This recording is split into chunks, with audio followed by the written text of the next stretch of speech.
I'm Jessica Williams, a 42-year-old teacher, and 3 months ago, my husband Michael walked out of our home with nothing but a suitcase. And within hours, I found out he'd drained every cent from our accounts, including our son's $95,000 college fund.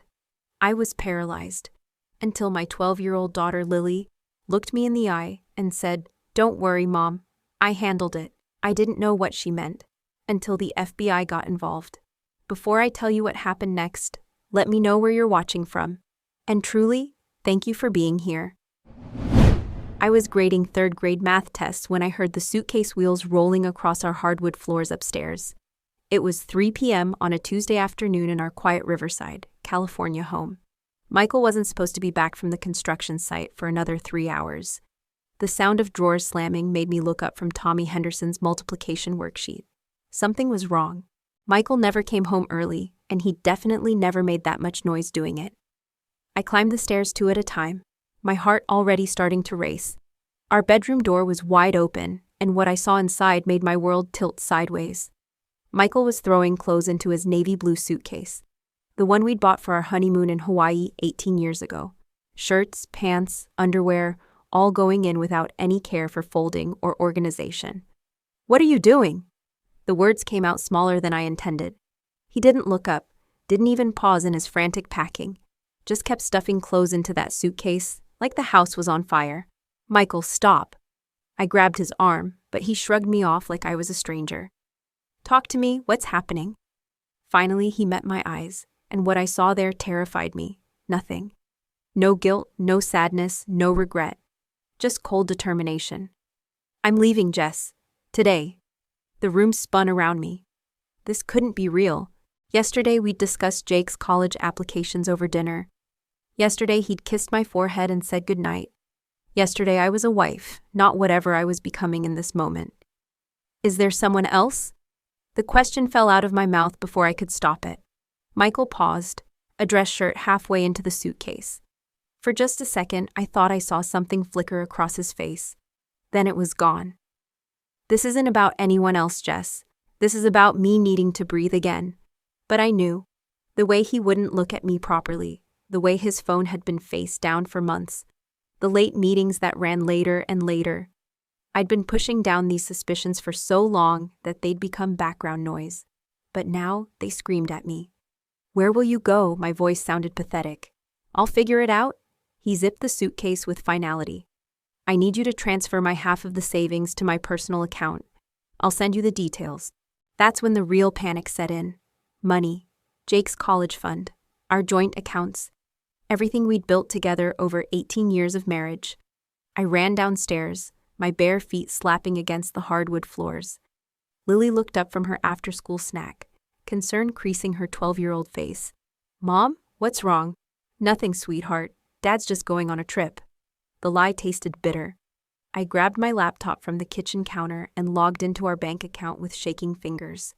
The page loaded, and I stared at the screen in disbelief. Our checking account showed $150,47. Our savings account, which should have had $89,000, showed $0. Jake's college fund, the one we'd been feeding for 17 years, the one that should have had $95,000 in it, showed $0. "No." The word came out as a whisper. "No, no, no." I refreshed the page. The numbers didn't change. I checked the transaction history. 3 days ago, while I was at the school district meeting, Michael had transferred everything, not just his half, not just our shared money, but Jake's future too. My hands were shaking so hard I could barely type. I called the bank, praying this was some kind of mistake. The customer service representative confirmed what I already knew, but couldn't accept. Michael had full access to all accounts. The transfers were legitimate. "Mom?" Lily's voice seemed to come from far away. "You're scaring me." I looked at my daughter, really looked at her. She was still in her school uniform, her blonde hair pulled back in a ponytail, her backpack ready by the door. She had no idea that her father had just stolen her brother's future and walked away. The sound of footsteps on the stairs made us both turn. Michael appeared, dragging his suitcase behind him. He walked past us like we were furniture, heading straight for the front door. "That's it," I found my voice, and it was stronger than I expected. 18 years and you're just walking away? He stopped with his hand on the doorknob. I left you a voicemail explaining everything. I don't want a voicemail. I want you to look at your daughter and explain why you're abandoning her. Lily stood up slowly from the kitchen table. She didn't cry, didn't run to him, didn't beg him to stay. She just watched him with those intelligent blue eyes that were so much like his. Michael glanced at Lily for maybe 3 seconds. You'll understand when you're older, he said to her. Then he looked at me. Don't make this harder than it has to be. The door closed behind him with a quiet click that somehow sounded louder than if he'd slammed it. Lily and I stood in the sudden silence of our kitchen. The coffee maker gurgled. The refrigerator hummed. Outside, a car engine started and pulled away. Is he coming back? Lily asked. I wanted to lie, to protect her, to say that Daddy just needed some time. But looking at her face, I realized she already knew the answer. I don't think so, baby. She nodded, processing this information the way she processed everything else in her life, with careful consideration. Did he take our money? The question caught me off guard. How could she know to ask that? Some of it, I said carefully. Jake's college fund too? I couldn't speak. I just nodded. Lily picked up her juice glass and walked it to the sink. She rinsed it out, dried it, and put it away in the cabinet. Then she turned to me with an expression I'd never seen before on her young face. Mom, don't worry, I handled it. The words were so unexpected, so calmly delivered, that I almost laughed. Handled what? She was 12 years old. What could she possibly have handled? But something in her tone made me pause. There was no childish bravado, no empty comfort, just quiet confidence, like she knew something I didn't. What do you mean, sweetheart? Lily picked up her backpack and headed toward the door. I'll miss the bus if I don't leave now. We'll talk after school, okay? And then she was gone, leaving me alone in a house that suddenly felt enormous and empty, with questions I couldn't answer and a future I couldn't see. Jake came home from basketball practice around 6, his 17-year-old frame filling the doorway as he dropped his gym bag with a loud thud. Where's Dad's truck? He asked, opening the refrigerator. I'd been dreading this moment all afternoon. Jake, sit down. We need to talk. Something in my voice made him close the fridge door and look at me directly. What's wrong? Your father left today. He's not coming back. Jake's face went through several expressions: confusion, disbelief, then anger. What do you mean he left? I told him everything. About the packing, the cold goodbye, the empty bank accounts. With each detail, Jake's face grew darker. He stole my college money, Jake's voice cracked with rage. Mom, we have to call the police. This is theft. Honey, it's more complicated than that. His name was on all the accounts. I don't care. Jake slammed his hand on the kitchen counter. He can't just take everything and disappear. What am I supposed to do about college now? Before I could answer, Lily appeared in the kitchen doorway. She'd been so quiet I hadn't heard her come home. Jake, she said calmly, sit down. Mom's right, it's complicated, but not in the way you think. There was something in her tone that made Jake actually sit down. Even at 12, Lily had always been able to command attention when she wanted to. What do you mean? Jake asked. I mean, Dad didn't just take our money and disappear. He took it for a reason, and that reason is going to destroy him. I stared at my daughter. Lily, what are you talking about? She pulled out a chair and sat down like she was about to conduct a business meeting. Dad has a girlfriend. Her name is Amanda Chen. She works at his company as the head accountant. They've been planning this for months. The kitchen fell silent except for the hum of the refrigerator. How could you possibly know that? I whispered. Because I've been watching him. The house felt different that first week without Michael. Not just empty, but watchful somehow. I found myself crying at random moments, folding his abandoned laundry, seeing his coffee mug still in the dishwasher, hearing Jake's alarm clock through the walls each morning, knowing my son was waking up to a future that had been stolen from him. But Lily, she moved through our shattered world like nothing had changed. Every morning at 7:15, she'd appear in the kitchen fully dressed, backpack organized, lunch packed. She'd kiss my cheek and say, "Have a good day, Mom," in the same cheerful tone she'd used when we were still a complete family. It was unsettling. Are you okay, sweetheart? I asked her one morning, catching her wrist gently as she headed for the door. She looked at me with those serious blue eyes. I'm fine, Mom. Are you? I wasn't fine. I was falling apart piece by piece. But I couldn't tell her that. Just checking on you. I know. She squeezed my hand. But I'm really okay. That evening, I decided to call my sister Karen for advice. As I dialed, I could hear Lily upstairs in her room. The sound drifted down through the floorboards, rapid clicking, like she was typing frantically. I assumed she was chatting with friends about the situation, maybe processing her feelings online the way kids do now. Jessica, how are you holding up? Karen's voice was warm with concern. I don't know, I admitted, sinking onto the couch. Lily's being so strong, but I'm worried she's bottling everything up. She hasn't cried once. Some kids process differently. Remember when Dad left? You cried for weeks, but I got angry and broke Mom's favorite vase. The clicking upstairs stopped suddenly, then resumed with even more intensity. What's that sound? Karen asked. Lily's on her computer, probably homework or games. But even as I said it, something nagged at me. The rhythm was too consistent, too purposeful for games. After I hung up with Karen, I made Lily's favorite dinner, grilled cheese and tomato soup. I knocked on her door around 6:30. Come in, she called. I pushed the door open, carrying her dinner tray. Lily was sitting at her desk, her laptop screen angled away from me. She closed it quickly when I entered. Brought you some food, honey. Thanks, Mom. She took the tray without making eye contact. You can set it on my nightstand. As I placed the tray down, I glanced at her desk. Scattered papers, her school planner, a few textbooks. Nothing unusual. But there was something deliberate about how she'd positioned everything, like she'd arranged it specifically for my visit. What were you working on? I asked casually. History report on the Industrial Revolution. She opened her laptop again, but I caught a glimpse of the screen before she minimized whatever she'd been viewing. It looked like an email program, not a school document. Need any help?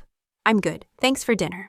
I was dismissed. Politely, but firmly. I kissed the top of her head and left.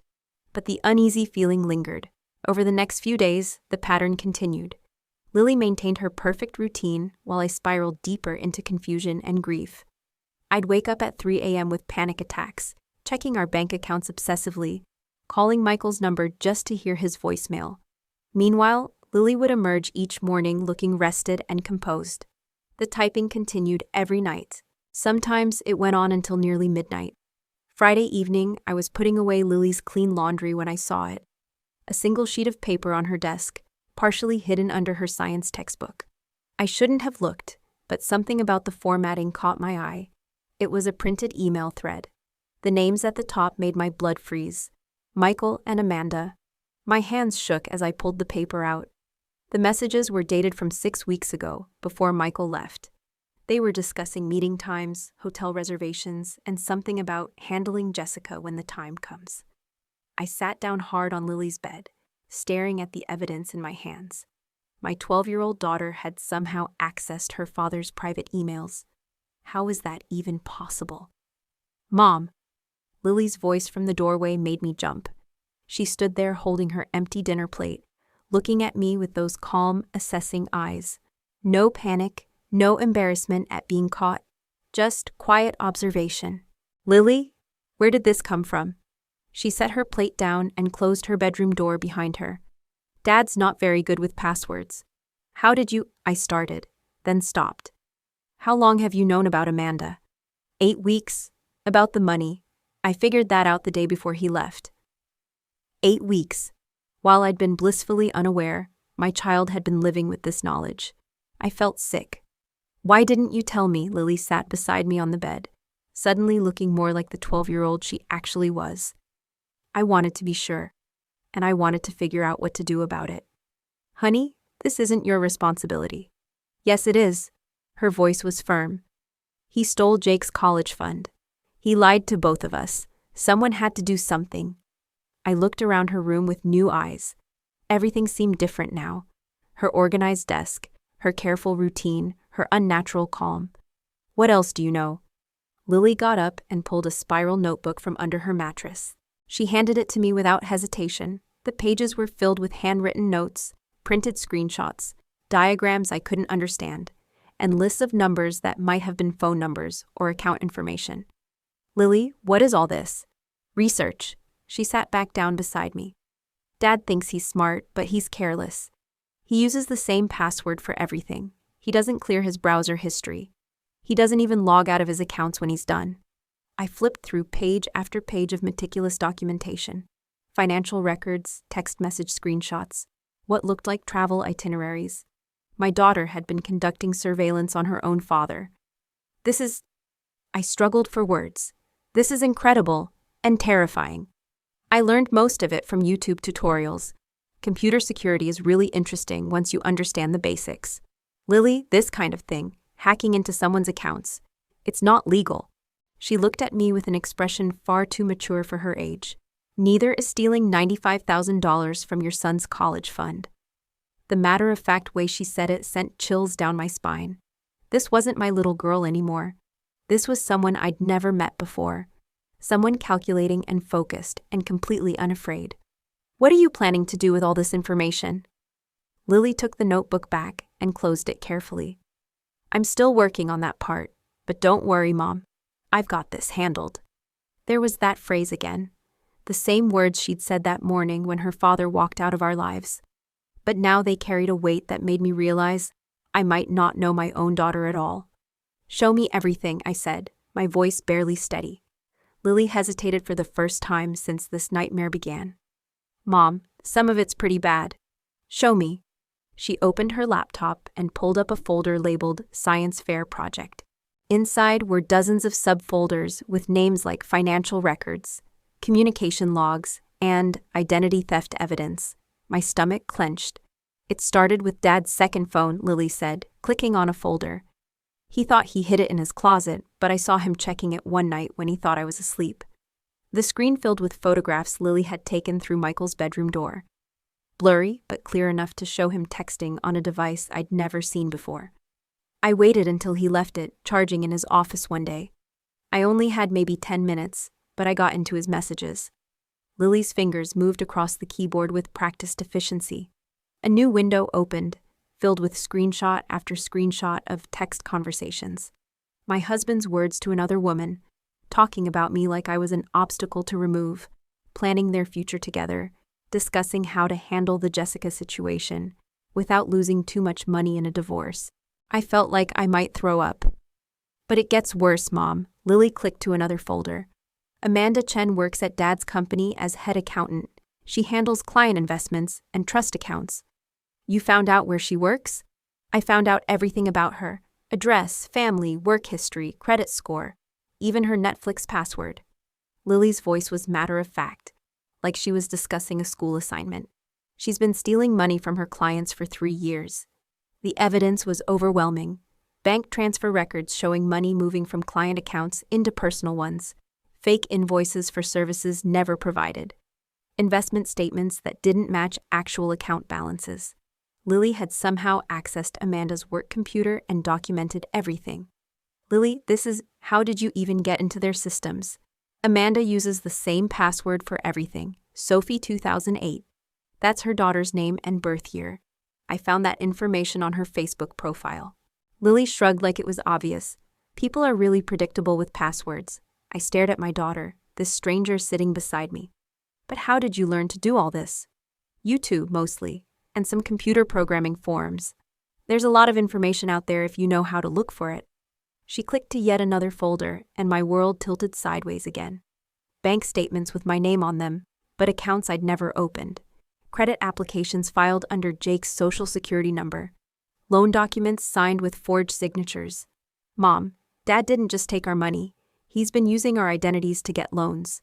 The $95,000 from Jake's college fund, that was just the down payment on a $200,000 loan he took out in Jake's name. What? The word came out as a whisper. He and Amanda are buying a house together in San Diego. They used Jake's credit history and your employment information to secure the mortgage. Lily's jaw tightened. They were going to disappear and leave us holding the debt.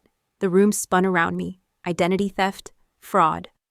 My husband hadn't just abandoned us. He'd systematically destroyed our financial future to build a new life with his mistress. But here's the thing, Lily continued, and I heard something new in her voice, something cold and satisfied. I caught them before they could complete the purchase. She opened another folder labeled Countermeasures. Inside were dozens of official-looking documents, fraud reports filed with credit agencies, complaints submitted to banking authorities, anonymous tips sent to Amanda's employer. I've been working on this for 4 weeks, Lily explained. I documented everything first. Then I started dismantling their plans piece by piece. What do you mean? Well, Amanda got suspended from work yesterday. Her boss received an anonymous email with all the evidence of her embezzlement. Her clients are pulling their accounts. The state board is launching an investigation. My mouth fell open. You did that? She stole money from elderly people saving for retirement, Mom. She deserved it. Lily's voice was steady, righteous. And that's just the beginning. She showed me more files. Credit agencies had frozen the fraudulent accounts opened in our names. The mortgage application for the San Diego house had been flagged and denied. Amanda's landlord had received a tip about illegal activity in her apartment and started eviction proceedings. But the best part, Lily said, clicking to a final folder, is what I sent to her father. Her father? Dr. Robert Chen. He's a prominent surgeon who's very concerned about his family's reputation. He received a very detailed letter about his daughter's criminal activities, along with copies of all the evidence. I felt dizzy. Lily, what have you done? I've protected us. She closed the laptop and looked at me directly. Dad thought he could steal from us and walk away clean. He thought we'd be too broken and stupid to fight back. He was wrong. But sweetheart, this kind of thing, going after people like this, it's dangerous. More dangerous than letting them destroy our lives? Lily stood up and walked to her window, looking out at the darkening sky. Mom, they didn't just take our money. They took Jake's future. They took your security. They took everything we worked for and gave it to themselves. I watched my 12-year-old daughter, her small frame silhouetted against the window, and realized she was right. While I'd been crying and calling Michael's voicemail, begging him to come home, Lily had been fighting for us. What happens now? I asked. Lily turned back to me, and in the dim light of her room, she looked older than her years. Now we wait. Amanda's world is falling apart, and she doesn't even know why yet. When Dad realizes what's happening, he'll panic. And when people panic, they make mistakes. How can you be so calm about all this? Because I'm not the one who has to be scared anymore, she said simply. They are. That night, I lay awake thinking about the child sleeping down the hall. She'd saved us, but at what cost? What kind of person had my daughter become in the process? And more frightening still, what else was she capable of?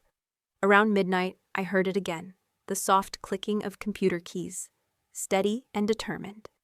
Lily was still working, still planning, still protecting us in ways I couldn't fully understand. I should have felt grateful. Instead, I felt afraid. The phone rang at exactly 2:15 on a Thursday afternoon. I was in the kitchen washing lunch dishes when Michael's name flashed across the screen. My hands were still soapy when I fumbled for the phone, my heart racing for reasons I couldn't explain. Hello? My voice came out smaller than I intended. Jessica. Michael's voice was different, strained, almost desperate. We need to talk. Something very strange is happening. I dried my hands on a dish towel, glancing toward the living room where Lily was supposedly doing homework. What kind of strange? My bank called this morning. All my accounts have been flagged for suspicious activity. They've frozen everything pending some kind of federal review. His words came out rushed, panicked. And Amanda, Jessica. Amanda lost her job yesterday. Security escorted her out of the building. Lily appeared in the kitchen doorway, still wearing her school uniform. She walked calmly to the counter and poured herself a glass of water, but I noticed she was listening intently. I don't understand what that has to do with me, I said to Michael. It's too much of a coincidence. First, Amanda gets fired for some bogus embezzlement claim. Now my finances are under investigation. Someone's targeting us, Jessica. Someone with serious technical skills. Lily set her glass down and moved to the kitchen table, opening her laptop with practiced ease. She typed something quickly, and I saw her screen light up with what looked like multiple windows and data streams. Who would do something like that? I asked, though my stomach was already turning with suspicion. That's what I'm trying to figure out. Amanda thinks it might be someone from her office, maybe a coworker she rejected, or... Michael stopped talking suddenly. What was that sound? I looked at Lily. She'd clicked something on her laptop, and a soft chime had echoed through the phone connection. What sound? I asked. There was a beep, like someone just accessed my email. Mark's voice shifted to pure alarm. Jessica, someone's in my computer right now. I can see my email opening and closing in real time. Someone's reading my messages while we're talking. Lily's fingers moved across her keyboard with the fluid precision of a concert pianist. Her screen showed what appeared to be email interfaces, financial documents, and streaming data. She was inside his system, watching everything he did, reading everything he accessed. Michael, maybe you should hang up and call your bank. No, wait. I need to ask you something directly. His voice turned suspicious. Jessica, did you hire someone? A private investigator or computer expert? Because if you did, you need to call them off right now. What they're doing is illegal. Lily looked up from her laptop and met my eyes. She gave me the slightest shake of her head, then returned to her screen. I didn't hire anyone, I said truthfully. Then who? Michael's voice cut off, replaced by frantic typing sounds on his end. Someone just sent an email from my account to my boss. Jessica, they're impersonating me right now. What did the email say? I don't know. Everything's happening too fast. His breathing became audible through the phone. They're in my social media accounts now. They're posting things, financial documents, private messages between me and Amanda. Lily minimized one window and opened another. I caught a glimpse of what looked like social media profiles and document uploads before she angled the screen away from me. Michael, you need to contact the police. If someone's hacking your accounts. You think I haven't tried? The police said that if the information being posted is true, then it's not harassment. It's whistleblowing. But how would anyone have access to true financial documents unless they were... He stopped. Unless they were inside my actual accounts. The realization was hitting him. Someone wasn't posting fake information about him. Someone was posting real evidence of his crimes. Jessica, I need you to understand something. The money I took, I was planning to pay it back. Amanda and I were going to make it work, and then I was going to quietly replace everything. Nobody was supposed to get hurt. But you did take it. Temporarily, as a loan. Amanda had this investment opportunity that was guaranteed to double our money within 6 months. His voice was becoming more desperate with each word. We were going to surprise you and the kids with even more money than what was originally there. Lily looked up from her laptop again, and I saw something in her expression I'd never seen before. Not anger, not hurt, but cold calculation. She was listening to her father spin lies about stealing from his own family, and she was taking notes. Michael, that's not how loans work. You can't take someone else's money without their permission and call it a loan. You don't understand the pressure I was under. Amanda's father was threatening to cut her off financially if she didn't prove she could support herself. She needed that money to buy the house, to show him she was serious about building a future.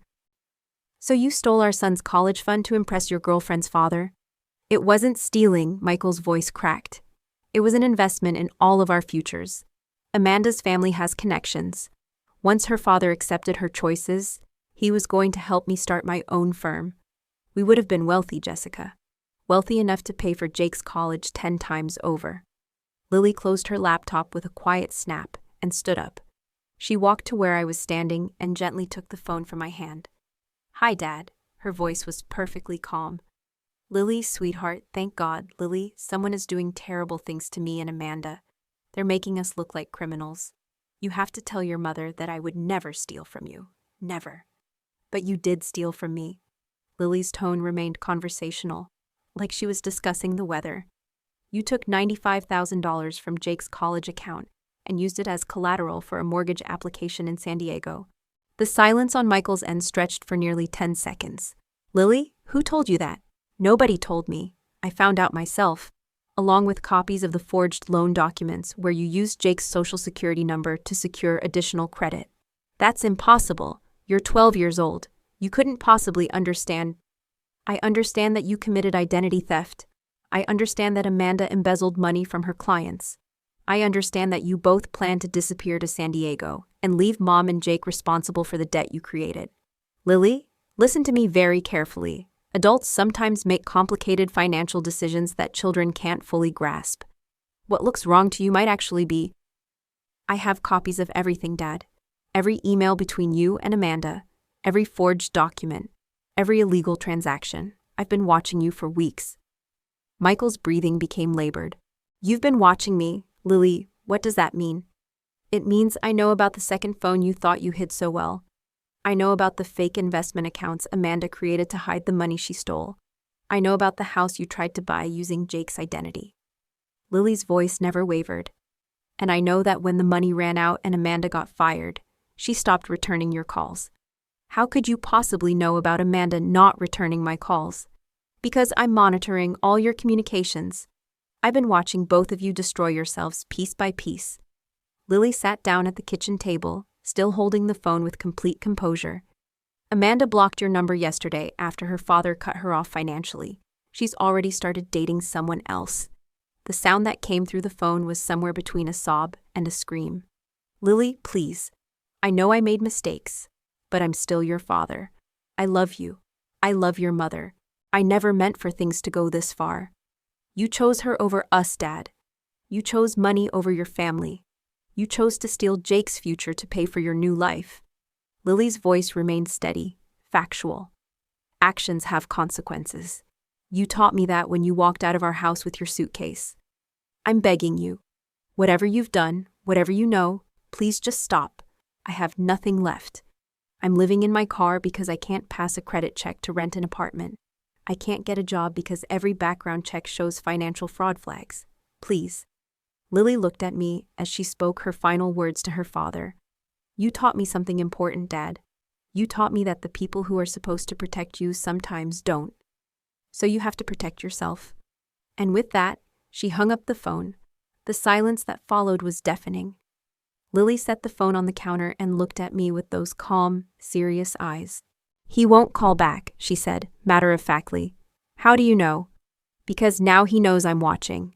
And he knows that every move he makes, I'll see coming.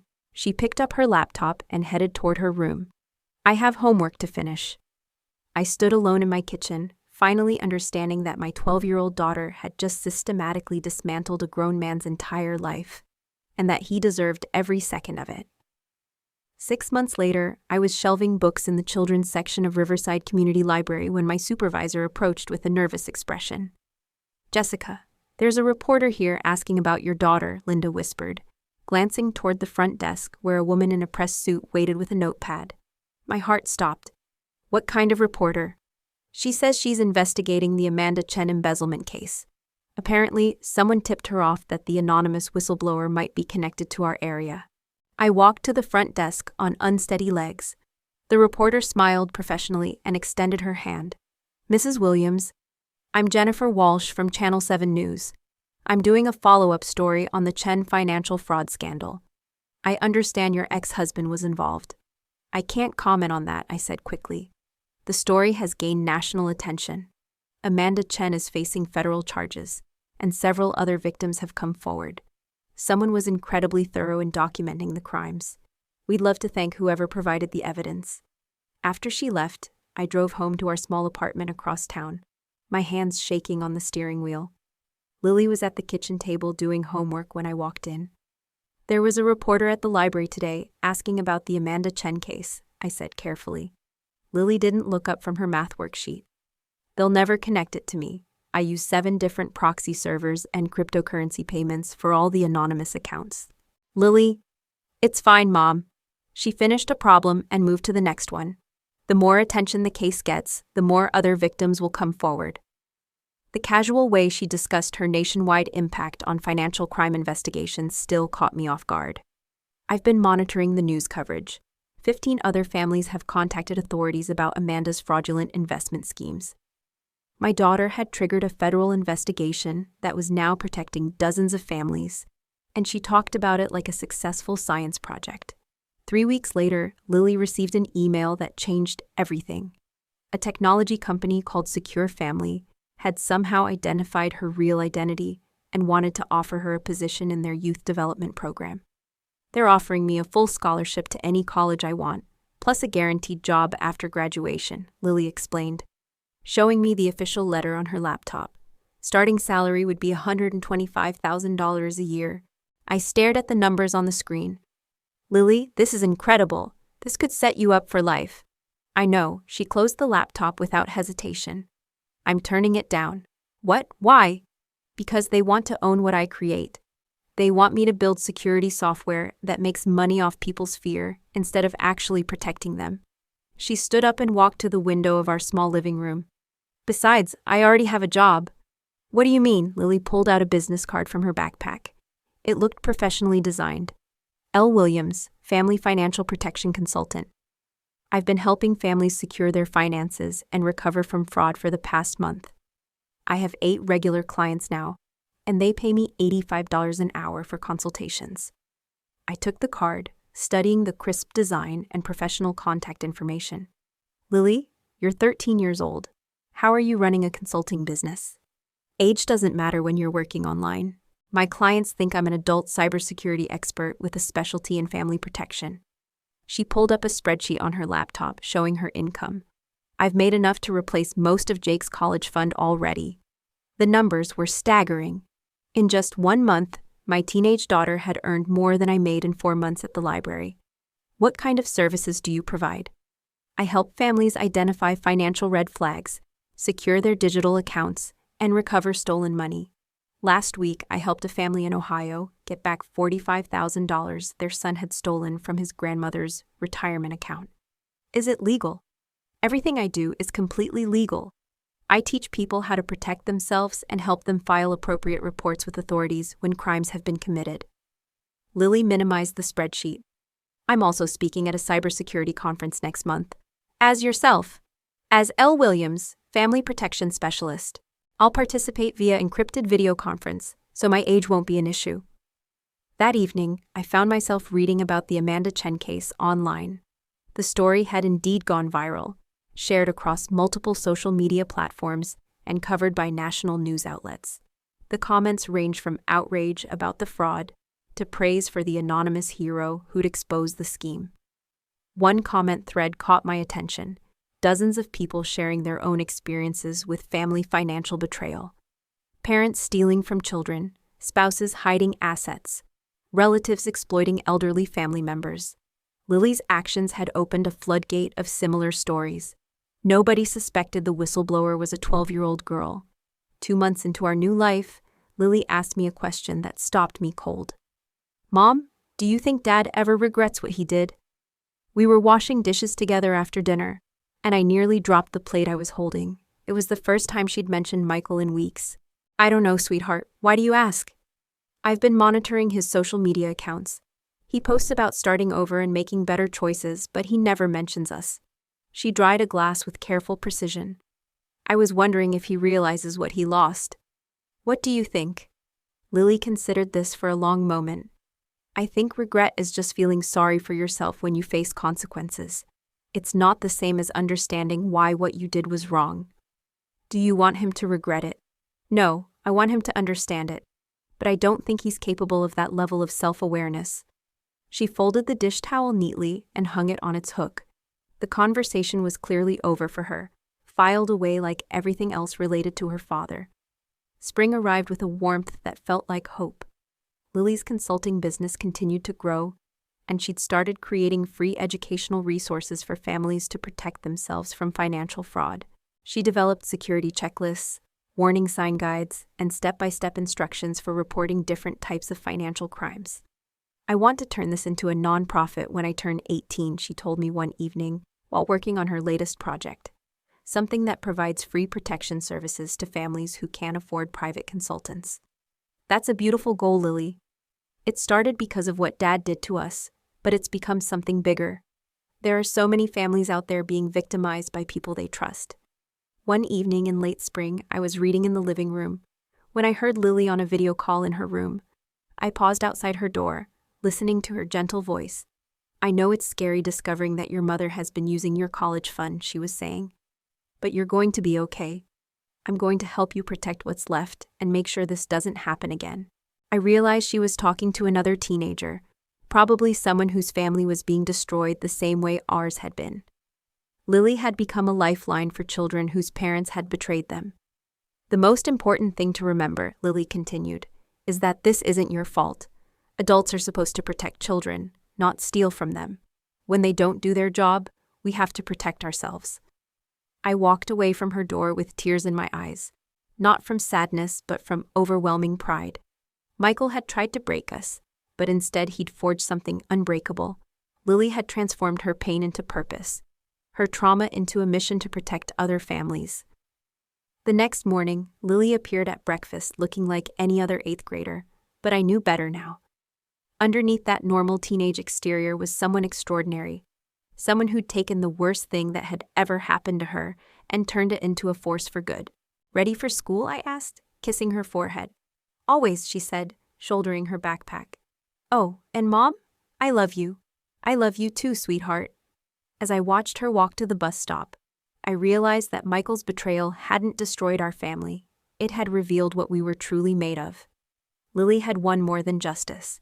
She'd won her future and was using it to secure the futures of countless other families. Michael could keep his new life, whatever remained of it. We'd built something infinitely more valuable from the pieces he'd left behind. We'd built hope, and Lily was sharing it with the world.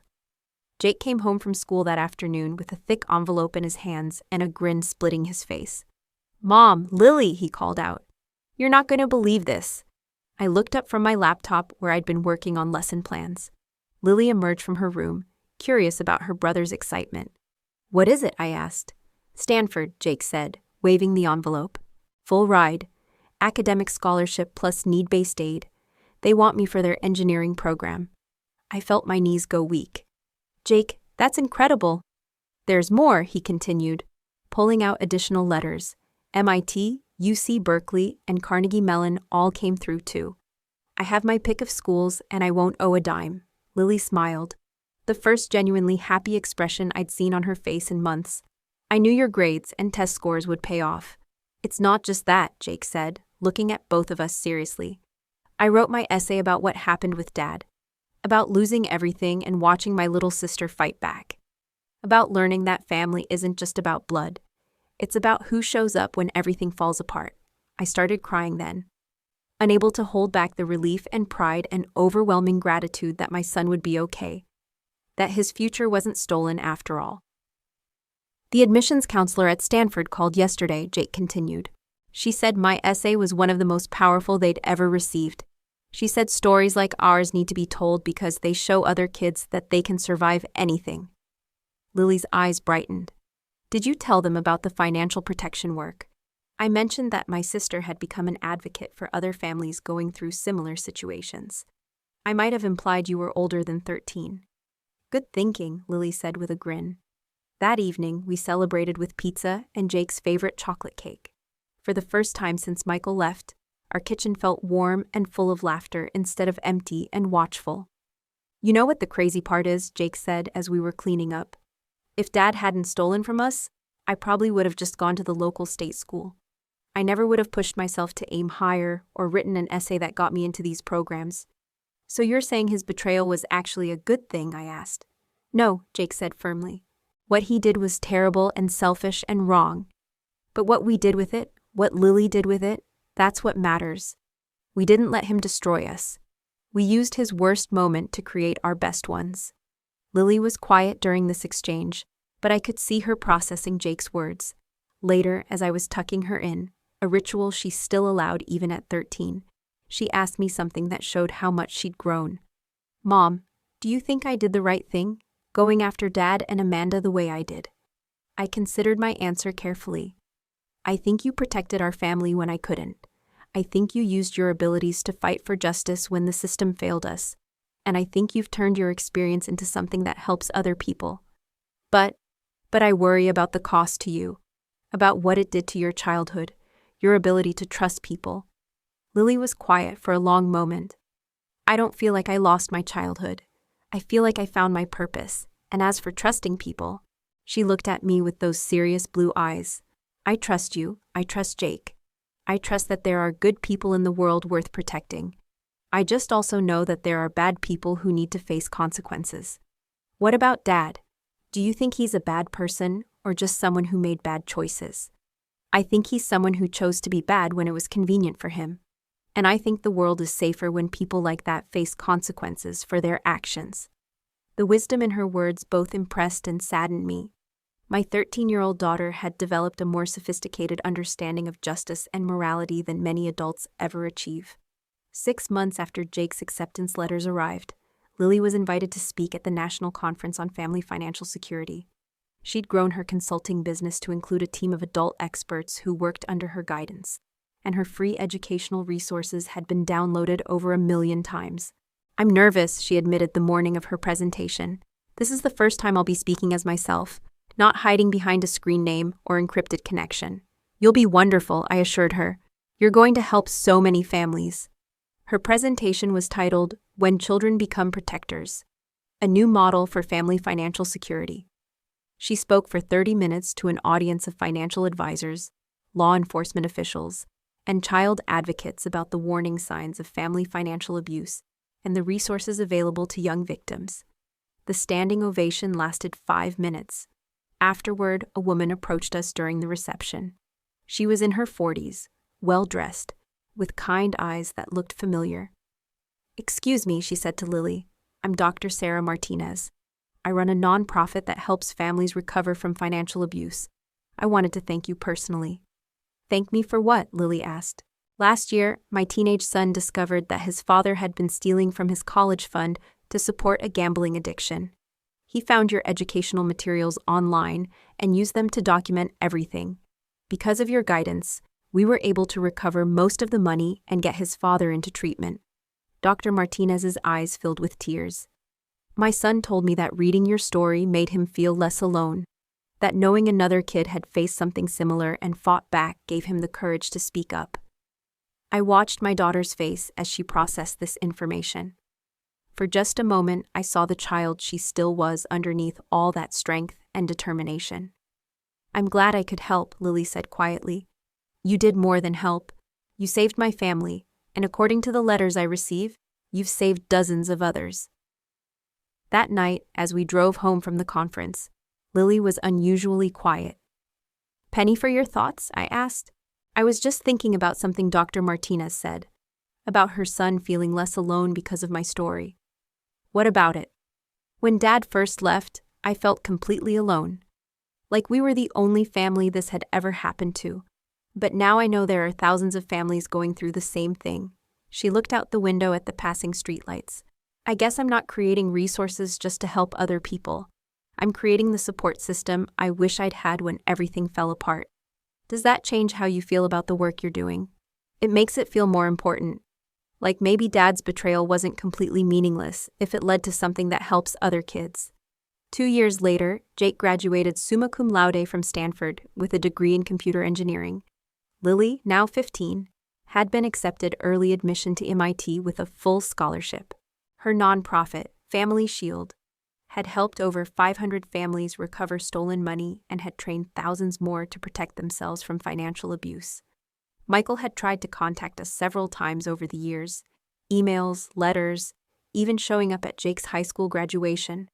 We'd blocked him on all platforms and obtained a restraining order after the graduation incident. Lily still monitored his digital presence occasionally, more out of professional interest than personal emotion. "He started a blog about second chances and redemption," she told me one evening while working on her college application essays. "He still doesn't mention us specifically, but he talks about mistakes with family and hoping for forgiveness someday." "How does that make you feel?" I asked. Curious mostly, I wonder if he actually understands what he did wrong or if he just knows he's supposed to feel bad about it. She closed her laptop. "But it doesn't really matter anymore. We built a good life without him." She was right. We had built a good life. Jake was thriving in his engineering career and had started volunteering with at-risk youth. I'd been promoted to head librarian and had developed a program teaching digital literacy to seniors. And Lily had become exactly who she was meant to be. The night before she left for MIT, Lily and I sat on the front porch of our house. We'd been able to buy a real house with the money from her consulting work and the settlement from Amanda's Victims Compensation Fund. "Are you proud of who you've become?" I asked her. She considered the question seriously, as she did everything. "I'm proud of what we've become. What we built together after everything fell apart. Do you ever wonder what would have happened if Dad hadn't left? If he hadn't stolen from us? Sometimes. But I think this version of our life is better. We're stronger, more honest with each other, We know what we're capable of when we have to be. She looked at me with those same serious blue eyes, now in a face that was becoming more adult every day. And we help people. That matters. Any regrets? Just one, she said with a small smile. I wish I could have figured out a way to make Dad understand what he lost when he chose to leave us. Not for his sake, but for closure. Maybe someday he will. Maybe. But I'm not waiting for his epiphany to live my life.